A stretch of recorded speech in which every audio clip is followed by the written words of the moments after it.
No se debe curarme de mí, paso andar la góndola, ni nada amor me consumo del vaso intento, stretta al mio cuore.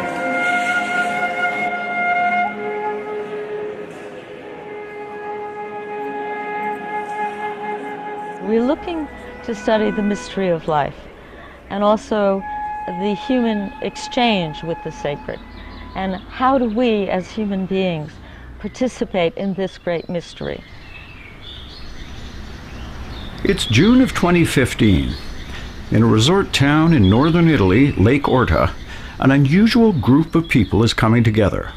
They're scientists, researchers, and students. They're drawn by the opportunity to share investigations and insights that lie outside the mainstream. This is the first transpersonal research colloquium. So that we can share and begin a sacred circle.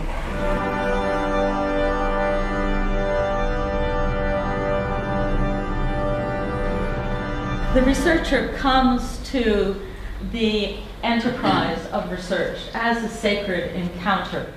Transpersonal research is concerned with the elusive connections to what we can't see or touch: consciousness, the soul, the sacred. In most cases, it also emphasizes the growth and transformation of the researcher themselves. For more than 30 years, Les Lancaster has been a leader in the field. There are kind of two faces of transversal psychology, of psychology in general actually. We'll here focus on transversal psychology. Two faces. One is the quest for knowing, in the sense that we might want to know how certain processes of the mind work, what's thought all about, you know, what's going on when I see your face in front of me. That's one face. The other aspect is journeying in the broadest sense of the word, in a therapeutic sense, if you like, you know, recognizing that I need to develop, to grow. Psychology is the most highly represented, but the presentations here cover a vast array of topics. Is to recruit participants for an ESP study, a precognition study, but we say to our participants before we begin, we need to know something about your aesthetic preferences. The methodology I'm using for the study really is intuitive inquiry, narrative inquiry, and arts-based methodology, arts-based methods. And I also use that in my psychology practice as a psychotherapist. And so my study examined the effect of writing a full-length memoir, not a short essay, full-length memoir in transformation. And the participants in my study were all very well-published writers, had written at least one published memoir. What is interesting for me was to be able to look at forgiveness through various lenses, and the case study was able to invite all those in. So from a religious perspective, there's an injunction to forgive, and it could hold that. The Western mainstream psychology looks at forgiveness from a physiological or relational health or a mental health perspective. From a philosophical perspective, forgiveness is seen, there's a public-private debate around forgiveness. This diversity of research has prompted the question of how valid, scientifically, are these kinds of questions. We can say that the stage is the reality and the backstage is the truth. Ignoring what you can't measure is itself a mistake, according to transpersonal pioneer Pier Luigi Lattuada. He says it's like watching a play without looking behind the curtain. Why, if you want to be a researcher or scientific, we have only to lead with the reality that we know is illusion, and not with the truth that we know is the essence? Why not? Why you have to cut the truth in our inquiry? The discussions here are deep and wide-ranging. Many of these people have never met. There are questions about methods, but also meaning. Questions that spill back onto the floor. I'm interested in getting deeper into the philosophical essence of the research endeavor, period. So I feel like we've done a lot of really great technical, here's how to do the thing. I haven't, my question of why are we doing the thing at all, and what are the implications of that, I feel like I want more of that. Indeed, why do this kind of research? And what are the implications? One position is people change behaviors when they identify with constructs outside themselves, say the ecosystem or even the cosmos. For you to identify with or feel at a strong emotional and cognitive level that that really is you or an important part of you. And what I've been able to show is not only do those types of identifications, expanded identifications, hang together just as well as more personal identifications or social identifications, they can predict all sorts of things, such as ecological concern. People who have a broader construct of themselves are more likely to care about the environment. They're more likely to care about other people. They're more likely to do all sorts of things, and that puts transpersonal in the world. Now, when it comes to constructs like God or the non-dual, that I think is beyond measure. But for things that are transpersonal, but maybe not to the point of transcendent, then there's a whole range of potential. The journey of the hero, that seems to be a structure of evolution of consciousness. Myth and archetype also have practical application. Timeless stories, like the hero's journey, can provide a roadmap for therapy. The hero is in the castle, then leave the castle, take the swords and the horse, go into the forest, find the dragon. We can say this client, this person, is into the castle yet, or is fighting against the dragon. When someone has a panic attack, it's not just DSM panic attack and we have to take drugs.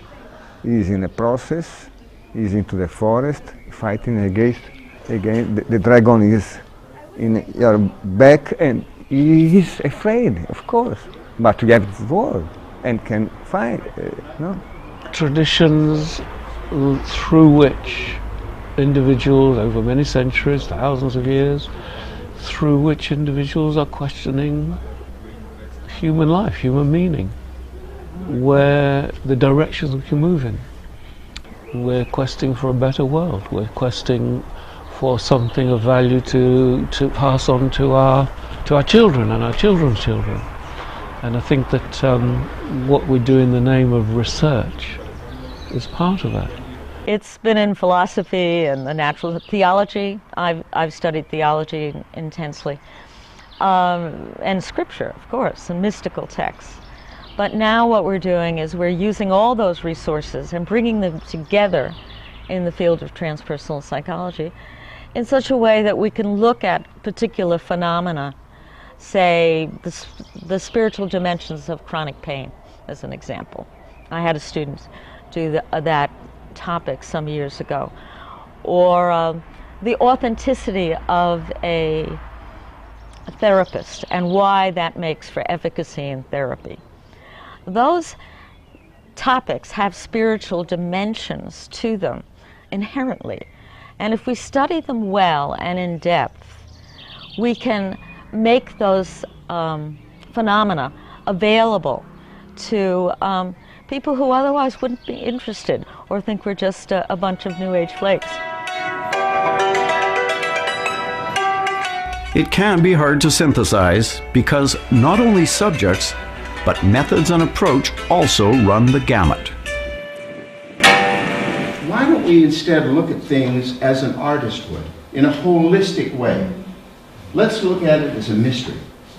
Let's see that, in fact, human endeavors are not something that we're going to be able to deconstruct as if it's some watch that we can take apart and identify the part that's broken.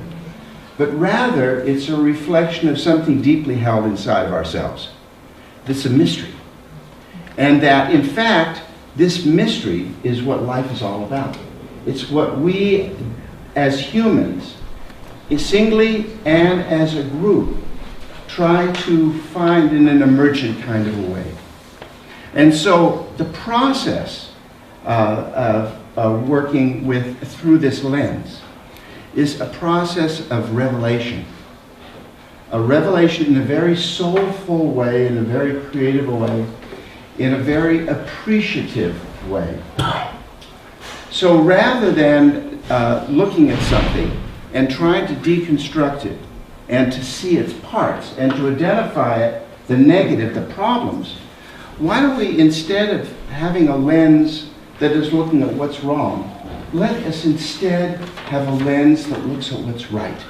It's a way of presenting interpretation to the data, and it does this by joining intuition to the intellectual precision of research collection, and that's very important. So it remains bound in the rigor of good research, and it opens the space for intuitive process and the honesty with which to meet, for the researcher to meet that intuitive process. And this marriage of the inner intuitive process to the empirical work places the research process in the context of the researcher's personal growth and actively encourages it. And what I found is that it becomes a lens with which to interpret the data. Your intuitions become a lens with which to interpret the data, and at the same time it becomes a mirror by which you can see yourself in the data. So the point is not just to push the other person to the wall or to let you be pushed, but to find this movement between you, putting all your energy. And if you are stronger, just don't push so strong. Allow yourself to show the energy you have. Push around. Your movement. Change spots again.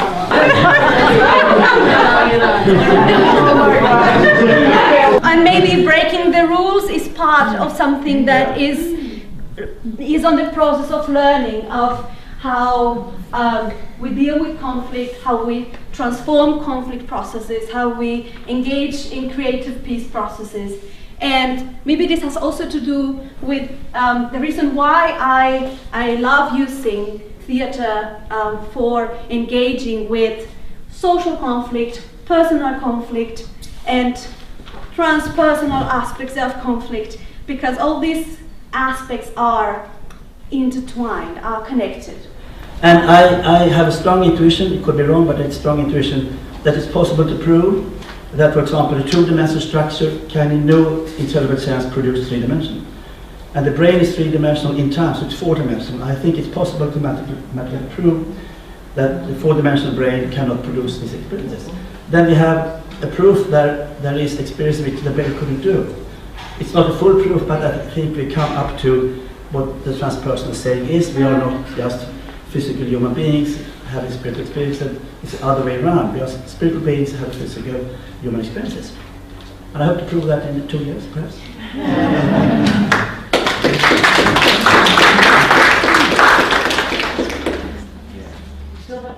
Mainstream science and academia don't seem to know what to do with these kind of inquiries, and transpersonal researchers pay a price. The hurtful thing is that there's much prejudice against transpersonal psychology, and if I had kept my interest in transpersonal hidden, I probably would have had more opportunities. For example, just a few weeks ago, I was invited to do a workshop at a university near my home, and then the psychology department found out that it was on transpersonal psychology. The people who invited me were in a department of religion, but the psychology department said, "Oh no, transpersonal psychology, we don't approve," and the invitation got withdrawn.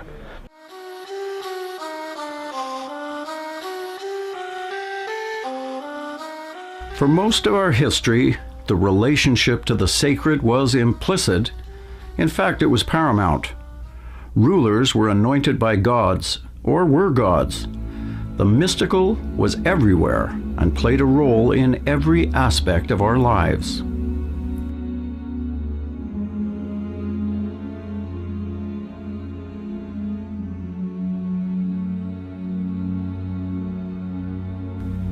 Those who dared look beyond at, say, physics or astronomy were branded heretics, often tortured or killed. But brave souls eventually proved the world wasn't flat. Quantification, measurement became the new religion. Thoughts of the sacred, the intangible, the soul were left behind. I developed a measurement instrument. And the reason I developed this measurement instrument is there were no good transpersonal measures. And I wanted to go Friedman says transpersonal research can meet rigorous scientific criteria, and that much of the criticism is self-inflicted. So a lot of people in transpersonal psychology pontificate about all these noble, abstract theories, but very few people are putting the rubber to the road and actually doing good, solid empirical research. Not everyone agrees, saying studying only what can be measured is far too narrow a lens to create understanding. The problem is not to be against the quantitative or the mainstream and the alternative. The problem is that the mainstream says you can say anything if you don't measure. And we can say it's not true. We can say something scientific even if you can not measure something. The emphasis on the process of the researcher, the journey, if you will, and from my perspective, the emphasis is more on the product, which is like a piece of art. If you could imagine having a painting and then scribbled across the front of the painting is the author's or the painter's signature, to me, the researcher is less important to bring that process to the forefront. That's backstory. That's something that maybe could be written about in another paper. I mean, this is a debate. What I would say is that it's very important for the researcher of any kind of study now, whether it's quantitative or qualitative or mixed or graphic or artistic, that they state their epistemological stance at the start. It depends how we do it. If we do it like he did, you know, just having a scale and measuring, then you can say that you're doing science. But otherwise, you're not doing science in that meaning. The fact that there is something unknowable, there is a mystery at the core, that's true wherever you stand. You know, the difference between what you call hard science and what you are imputing is soft science.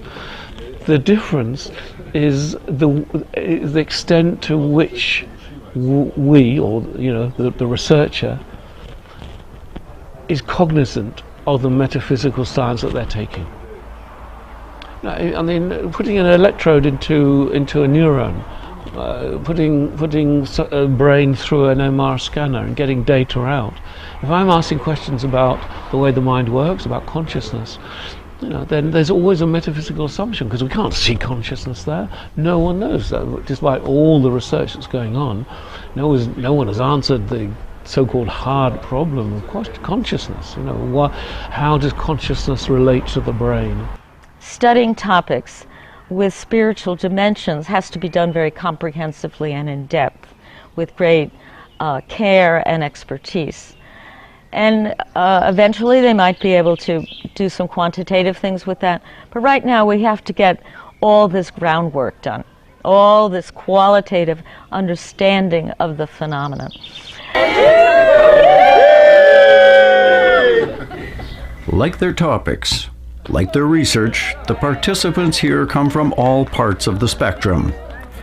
The unity within this diversity is, like heretics before them, they're challenging orthodoxy, pushing boundaries, seeking what is beyond.